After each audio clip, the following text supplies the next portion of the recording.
Okay, we'll go ahead and get started. Georgia Tech interim head coach Brent, Coach, if you could open this with some remarks looking ahead to Duke this week, then we'll open up for questions. Yeah, we talked to the kids. We had our meeting on Monday. When we got back, obviously very early Sunday morning, had our meeting on Monday before practice, and we talked to the kids about we really have a one-game season coming up again this week, and we have 7 of them left, and we've got to play each week like it's its own season.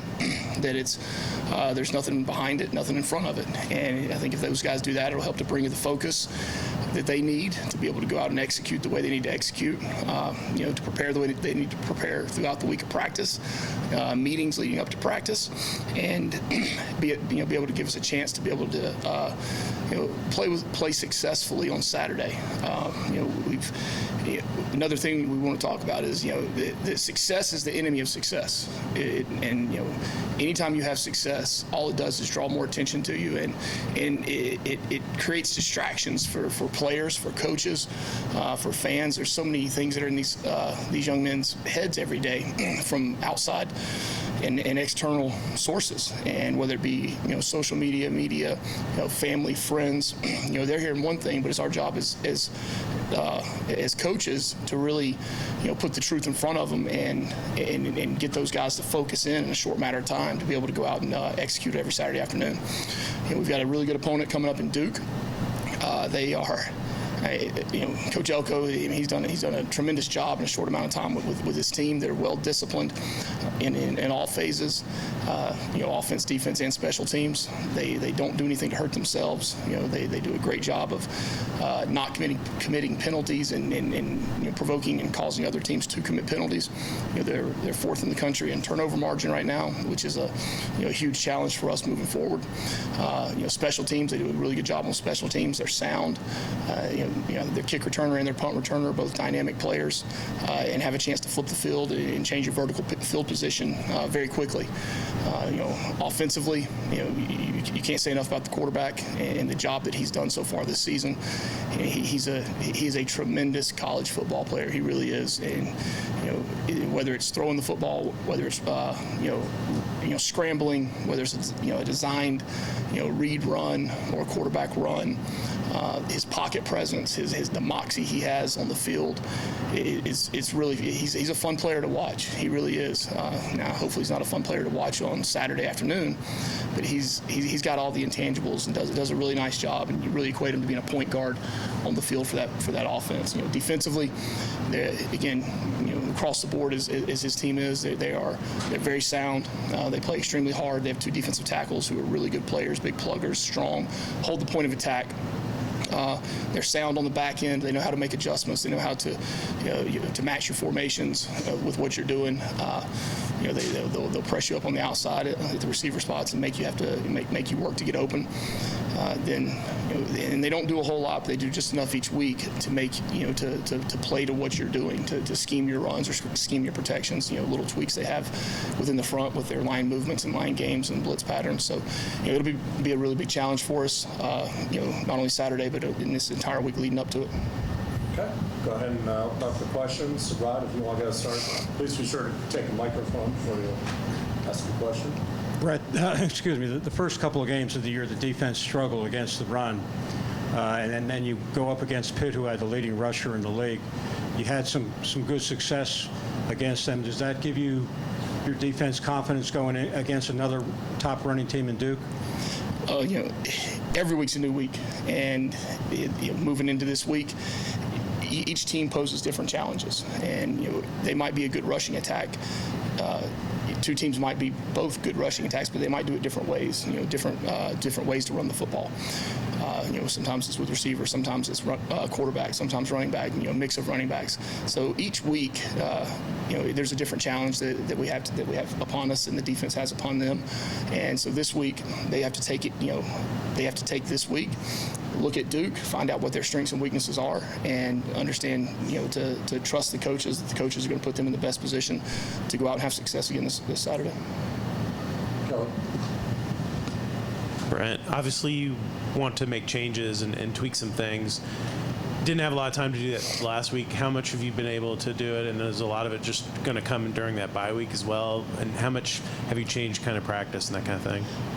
Yeah, I mean, football practice is football practice. You know, you have to run, catch, throw, block, tackle, stay on your feet, sustain blocks, finish, have discipline. All those things, they don't change regardless. A little bit in the structure here and there and the order of things. I think those are things that we look at when we'll continue to look at week to week on what's best for our program and for our kids to give them success. Ken? I think there were 12 quarterback hurries in the game against Pitt, and I'm curious, so obviously a significant amount. How do you explain that sort of increase in pressure you're able to create? Yeah, well, obviously we're here to talk about Duke right now, but I will talk in terms of the offensive line and really the front seven guys. We've got a challenge, and we between the offensive line, the tight ends, and the running backs, we've got to continue to improve. 12 pressures, 3 sacks in the first, I believe it was quarter and a half on Jeff, and it's all encompassing, and we've got to work. We've got to work our tails off this week, live reps, good on good, sustaining, finishing. There's some communication issues that occurred in the game, and a lot of those things we've been talking to the team the last several days that the game can't be so much bigger than practice, that the margin in between causes people to short circuit, and we've got to continue to increase practice so that difference in between is not so big, so that when you go out on the field on game day, you don't have you slide a protection the wrong way or make a wrong call. So those are things that we're addressing right now. We're going to continue to work on them extremely hard in order to obviously fix them and become a better unit, pass blocking moving forward, and pass blocking, run blocking, all those things we've got to continue to work on every day and get better at. And yeah, it's been addressed. Right over here. Charlie Thomas had a great half, 7 tackles, fumble, interception. How are you going to try to adjust to make sure he can stay on the field and give your defense that spark? I don't think you can take a player like Charlie and adjust what he does. You can't take a football player that has such uncanny instincts and playmaking ability and change who they are. Now, the coaching and teaching of ways to do things, yeah, we work on that every single day. Charlie's a water moccasin now. He will come strike you, and I don't care, what's standing around. He's going to strike you. And there's parts of the game that we have to understand that he's a loaded weapon now, and he's going to come out and he's going to strike and he's going to hit. And Coach Seymour is working and doing drills and practice and things to really for the safety of Charlie, number one, and safety of whoever he's playing against, but also be able to increase his time on the field so we don't have issues like that continue. Patrick. Coach Key, even before Charlie got in the game in the first half, particularly your defense played with a fury and an intensity we haven't seen in a while. Was that an offshoot from Coach Thacker's scheme? Was that team leadership? Was that all the above? I think you have to go all of the above. We went into the game saying that those 11 guys on the field were going to be the fastest group on the field, and we challenged them in practice last week to practice that way and to be able to go out and play that way on Saturday. And when it started, they were the fastest group on the field. They swarmed the football. They caused the turnovers. Coach Thacker had an unbelievable game plan that he had put together, as well as the other coaches on the defensive side. Between Coach Turner, Coach Knight, Travaris, and Boogie.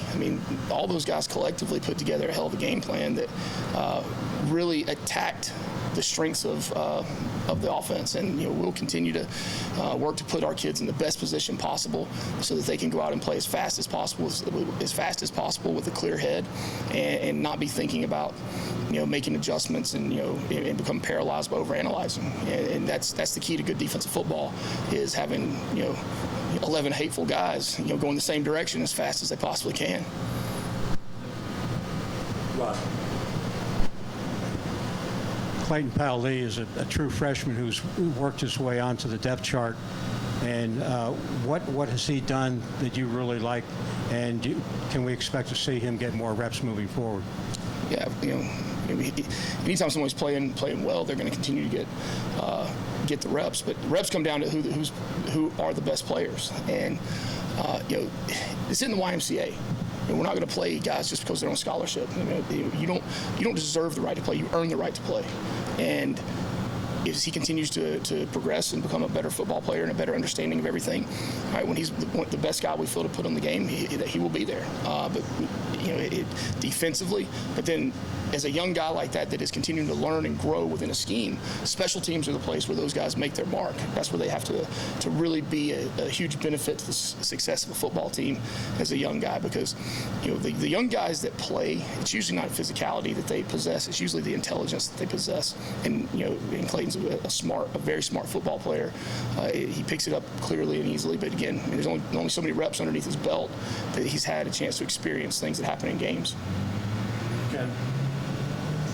Let's do that in a little bit. Is there an update on Jalen King? His health? Yeah. Would you like it? I would love it, yes. Am I supposed to ask Mike if I can do that or not? We can stop it.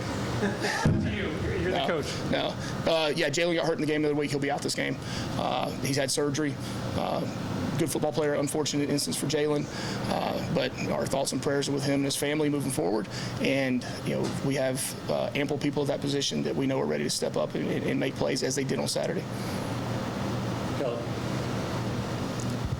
Yeah, I was just curious about it's been almost 4 years now since Georgia Tech's won back-to-back football games, and you guys have had some opportunities over the last few years, and it seems like the team will have success and kind of bounce down, play down the next game. How important is it for you to get the guys to just continue playing, not get too in their heads about what happened Saturday, and focus on Duke?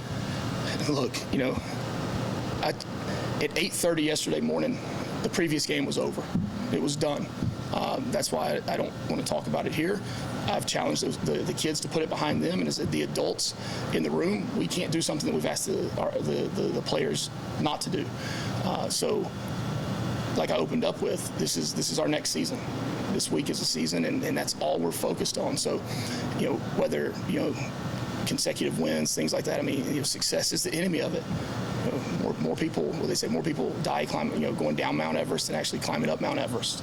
So, when you start looking at what you've done in the past, right, you're going to fall. So, putting things together, stacking games and wins. I mean, that's all kind of bogus to us and our kids in the room, because all we're focused on is going out and playing our best football we possibly can 4 o'clock on Saturday. Time for a few more for Coach. We'll start over here with Sarah. I know you mentioned you don't want to talk about the past. I totally get that. But going through a coaching change, I'm sure it was emotional for some of the guys. What have you seen from them as far as just their resiliency and focus to be able to bounce back from that, not just immediately when it happened, but every day since then, too? I saw 105 guys that showed up yesterday morning on time, had great meetings, took corrections from the previous week, took the install for the Duke game we have coming up, went on the field and practiced for an hour and 10 minutes, had conditioning with Coach Lou, worked out, came back this morning on time again, and had a Tuesday practice in full pads. So that tells me really all I need to know. Ken? I guess about Jason Seymour. I know he had some special teams. Boogie, excuse me, Coach Boogie.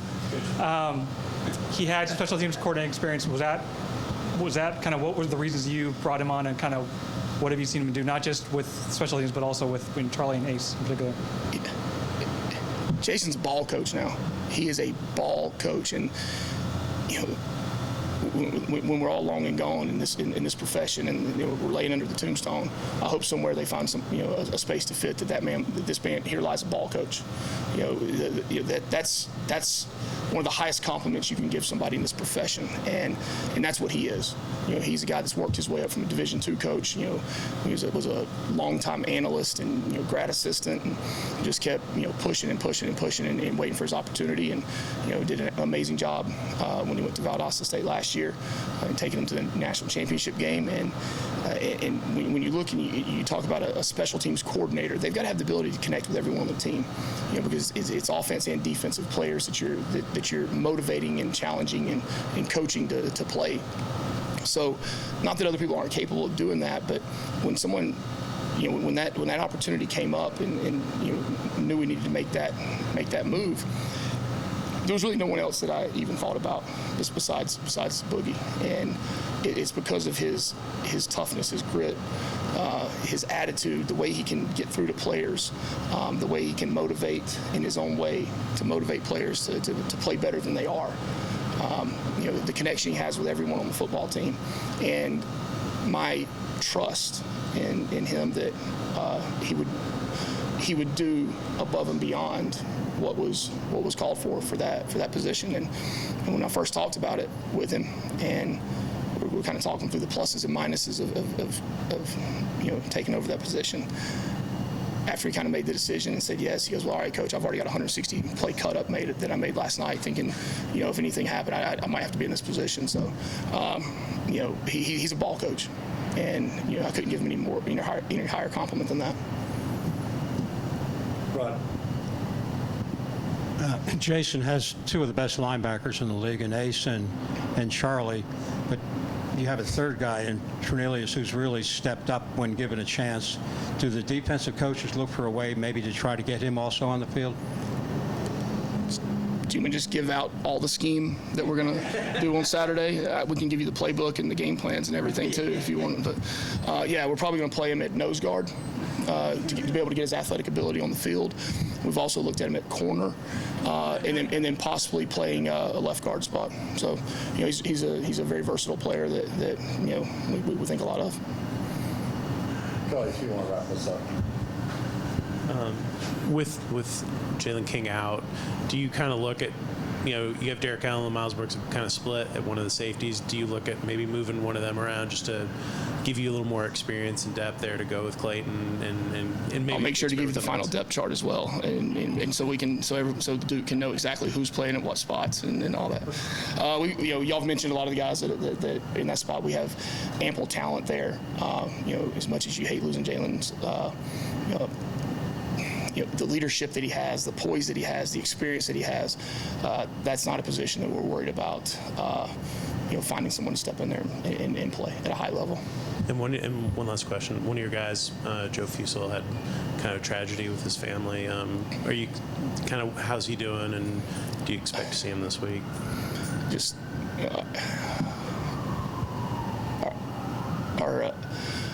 our prayers with him and his family. Thanks, Coach.